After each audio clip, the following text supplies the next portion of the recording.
ఎన్టీఆర్ సామాజిక పెన్షన్లను దేవనబండ గ్రామంలో ఇంటింటికి వెళ్లి పంపిణీ చేసిన పత్తికొండ ఎమ్మెల్యే కేఈ శ్యామ్ కుమార్. పత్తికొండ మండలం దేవనబండ గ్రామంలో వృద్ధులు, వికలాంగులు, వితంతువులకు ఎన్టీఆర్ సామాజిక పెన్షన్ను లబ్ధిదారుల ఇంట్ల వద్దకు వెళ్లి పంపిణీ చేసిన ఎమ్మెల్యే కేఈ శ్యామ్ కుమార్ ముందుగా గ్రామంలోని హజరత్ పర్వతలి దర్గాలో ప్రత్యేక పూజలు చేశారు. అనంతరం లబ్ధిదారుల ఇంటి వద్దకు వెళ్లి ఎన్టీఆర్ భరోసా సామాజిక పెన్షన్లను పంపిణీ చేసిన ఎమ్మెల్యే. ఈ సందర్భంగా ఎమ్మెల్యే కేఈ శ్యామ్ కుమార్ మాట్లాడుతూ గతంలో 200 రూపాయలు ఉన్న పింఛన్ను 4000 రూపాయలకు పెంచిన ఘనత సీఎం చంద్రబాబుదేనని అన్నారు.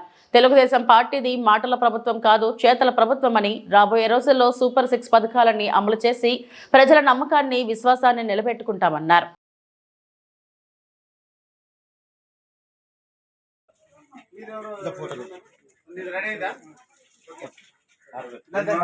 నమస్తే, బాగున్నామా?